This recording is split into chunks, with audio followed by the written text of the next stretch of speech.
Anderson absolutely floors him here in the first round. You see in the eyes of Uribe that he was ready to go, but you know, It's unfighting. So the I am the greatest. Duel yang dinantikan antara Devin The Dream Haney melawan Vasyl Lomachenko sudah selesai. And still, Devin Haney tetap menjadi raja tak terbantahkan di kelas ringan melalui keputusan bulat dari ketiga juri. Di balik kemenangannya yang masih menjadi perdebatan di antara pecinta tinju, banyak yang menganggap kemenangan Lomachenko dirampok pada pertandingan itu. Baiklah, mari kita bahas laga antara Devin The Dream Haney melawan Vasily High-Tech Lomachenko. Ketegangan sudah mulai terasa, dimulai dari sesi penimbangan terakhir. Saat kedua petinju saling berhadapan, entah ada angin apa, Devin Haney tiba-tiba mendorong Lomachenko. Hingga tubuh Lomachenko tersentak terdorong ke belakang. Beruntung, Lomachenko menyikapi hal itu dengan sangat dewasa, hingga dia tidak terpancing dengan provokasi Haney. Ya, mungkin kalian berpendapat itu bagian dari Cywar untuk memanaskan laga. Tapi, menurut saya, apa yang dilakukan Haney sedikit berlebihan. Dorongan yang dilakukannya terhadap Lomachenko bisa saja menyebabkan cedera sang lawan, karena dorongan tersebut cukup keras dan dilakukan secara tiba-tiba. Nah, kalau memang benar kejadian sampai Loma cedera, pasti pertandingan tersebut akan dibatalkan. Itu akan menjadi hal yang konyol, bukan? Selepas kejadian itu, petinju senior yang juga pernah berlatih bersama Haney, yaitu Shawn Porter, mengatakan bahwa Haney berani melakukan itu karena lawannya adalah Lomachenko yang dianggapnya bukan petinju top, tapi coba saja kalau yang dilawannya itu Shakur atau Tank Davis, Haney pasti tidak akan berani melakukan hal yang serupa. Lomachenko sendiri menanggapi atas perlakuan Devin Haney dengan mengatakan, "Haney tampak ketakutan," ucap Loma. Dia meneruskan, Devin Haney tidak punya power dan Loma yakin dia akan menghajarnya di atas ring. Para bandar mengunggulkan Devin Haney dalam pertandingan ini. Tibalah saat mereka bertarung.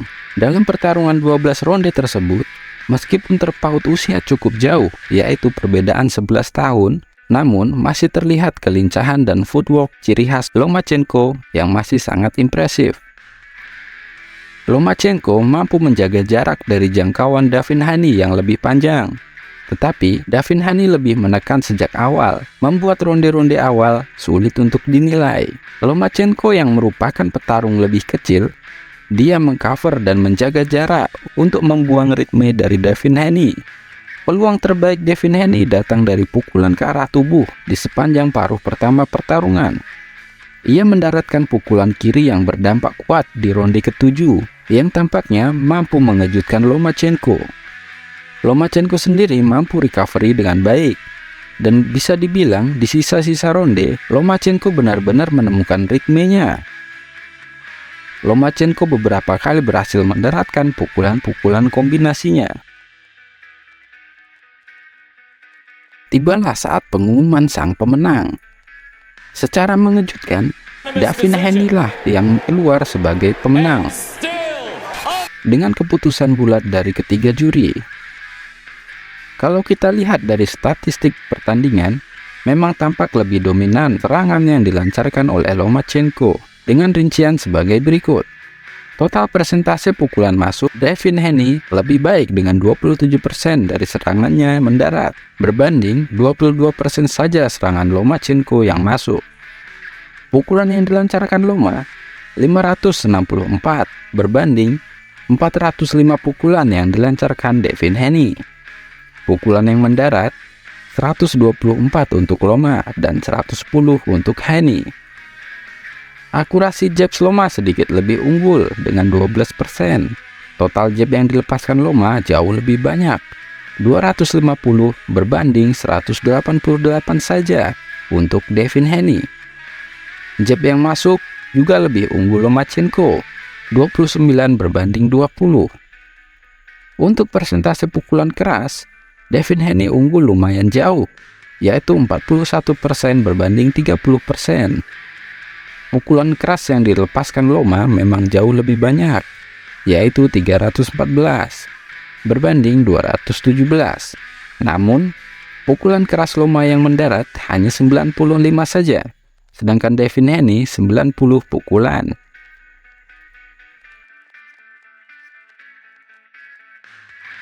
Dan berikut adalah penilaian dari ketiga dewan juri. Tim C-Team 113-115 untuk Devin Haney. David Moretti 112-116 juga untuk Haney. Sedangkan juri terakhir David Sutherland 113-115 juga untuk Devin Haney. Dengan 3 skor memenangkan Devin Haney, maka raja di divisi kelas ringan yang tak terbantahkan masih milik Devin The Dream Haney. Atas keputusan itu, tak hanya fans saja yang tak terima dengan skor atas ketiga juri yang memenangkan Devin Haney. Ada beberapa tokoh besar dunia tinju turut berkomentar atas hal ini. Yang pertama, dari Lomachenko itu sendiri. Dia mengatakan, saya merasa mengontrol jalannya pertandingan. Saya merasa memenangkan pertandingan ini. Jadi, bagi saya, hasil ini merupakan kejutan yang sangat tidak terduga.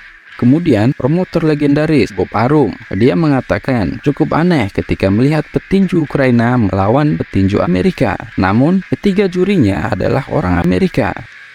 Bahkan, sang juara WBO kelas welter, Terence Crawford juga mengomentari, jujur saja, memang Devin Haney itu rekan saya. Saya juga mengikuti jalannya pertandingan, tapi melihat skor 116-112 itu sangat gila. Wow, hasil pertandingan tadi memang sangat mengejutkan, dan bisa juga dibilang sangat kontroversial. Dalam 2 minggu ini saja, sudah ada 2 laga besar yang berakhir kontroversial. Setelah sebelumnya, Rolly Romero yang dianggap menang karena dibantu oleh wasit Tony Weeks. By the way, laga antara Rolly Romero melawan Barroso yang sangat kontroversial sudah kami bahas ya, link ada di deskripsi. Meskipun tidak sekontroversial laga Rolly melawan Barroso, laga antara Devin Haney melawan Lomachenko tadi juga sangat mengagetkan para fans.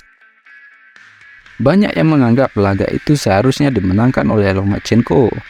Namun, bagaimanapun, hasil dari dewan juri sudah bulat. Dan, seperti yang pernah saya katakan sebelumnya, dunia tinju bukan hanya tentang duel antara 2 orang fighter di atas ring. Namun, juga banyak terdapat faktor lain yang menyertainya. Faktor tersebut antara lain adalah sisi bisnis tentunya. Devin Haney masih sangat muda, 24 tahun. Dan dia menjadi juara tak terbantahkan di kelas ringan ini, ditambah dengan rekor sempurnanya 30 kali bertanding tanpa kekalahan. Merupakan prospek baru dalam dunia tinju, ditambah dia merupakan orang Amerika. Mungkin, sekali lagi, mungkin hal tersebut yang menjadi faktor dari kemenangan Devin Haney dalam laga tadi. Bagaimana pendapat teman-teman? Coba tuliskan di kolom komentar.